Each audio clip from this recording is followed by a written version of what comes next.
Mr. Speaker and ladies and gentlemen of the House, I don't know if any of you remember this, but the first bill that made it to the governor's desk this year was the Ways and Means bill.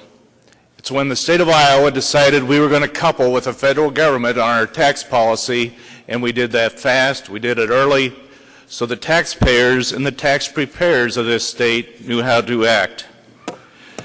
It's just as fitting that the last day of session, two of the last four bills that are coming out of this body and going to make its way to the governor's office are Ways and Means bills, because some of the most important things the legislature is supposed to do is establish good fiscal policy through its spending and through its tax policy.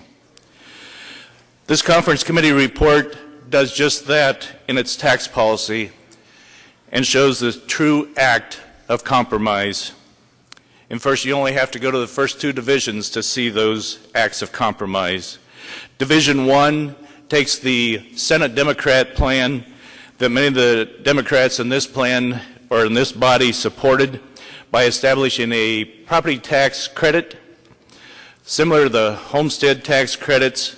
So this is a big deal as long as it's funded for every business owner, commercial property owner of $145,000 and less. This is a big tax credit for them. Division 2 takes the governor's idea, the rollback, and the House Republicans' idea of residential reform by lowering that cap from 4% to 3% and gives a 10% rollback to the commercial and industrial property owners. Going from 4% to 3% might not sound like much at first blush, but like compound interest, it is a gift that just keeps on giving forever. Division 3 establishes a multi-residential class. This is good policy, should have been done years ago. This body finally acted and decided to establish the multi-residential property tax classification. Division 4 is telco property tax reform. It actually modernizes their property taxes and gives them good relief.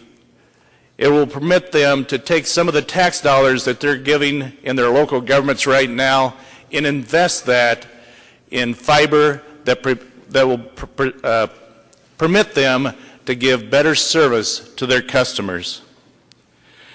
Division 5 is for the taxpayers of Iowa. For the overpayment of taxes, it sets up an ongoing mechanism to refund the overpayment to the taxpayer. Division 6 extends the sunset for the Property Assessment Appeal Board, which has been well utilized by property taxpayers across this state. Division 7 is a piece that I have great heartburn with. Don't even think it should be in this bill. Certainly is not tax policy or good fiscal policy, but it's the earned income tax credit and raises that to 15%. But you see, that's what compromise is. You get something you want, you give in on something you want, you get something you don't want. Because it's important to the Democrats that this be in the bill. This bill, Mr. Speaker and ladies and gentlemen of the House, is the art of compromise. There are things in here that I certainly would have done differently, things I would not have done at all. But when you step back and look at the overall package, because that's what we're passing is an overall package, taxpayers of Iowa win. And I have always stated that when we're doing fiscal policy, we're doing tax policy, it always first should be viewed through the lens of the taxpayer. And this bill does that, Mr. Speaker. And if those are my opening comments, and I'd be happy to answer any questions. This process started for many of us a decade ago, but more importantly, this particular bill 3 years ago, or 3 sessions ago. Just this year, we had 3 subcommittees that started February 20th, another one on the 26th, and March 4th. Because you see, for process, it takes open government, discussion, and dialogue. I don't know how many groups that I have sat down with over the last 3 years talking about property taxes and how it affects them, both businesses, residential property tax payers, local governments, because it affects everybody in a different way. With over 900 and some cities, it'll affect each city differently. But I refuse to believe that this is a doomsday for local governments. It is not. It is never a bad thing when you reduce the growth of government and increase the strength and the wealth of the Iowa people. That is a good thing.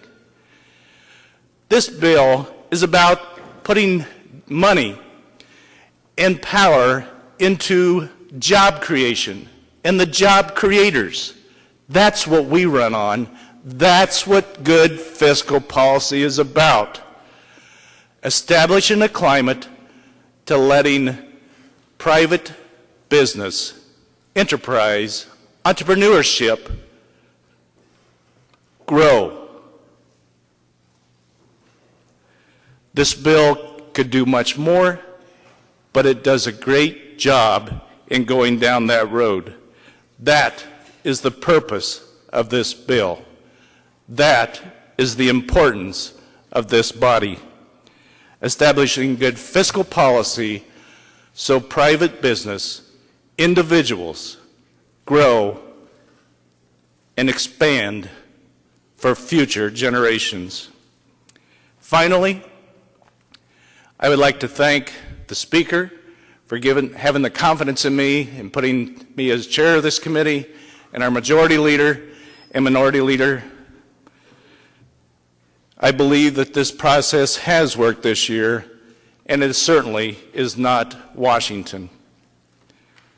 I would also like to thank Governor Branstad for having the vision, the courage, the backbone, and setting this as a priority. Not for him, not for us, but for the people of Iowa. It takes leaders in the executive branch and the legislative branch.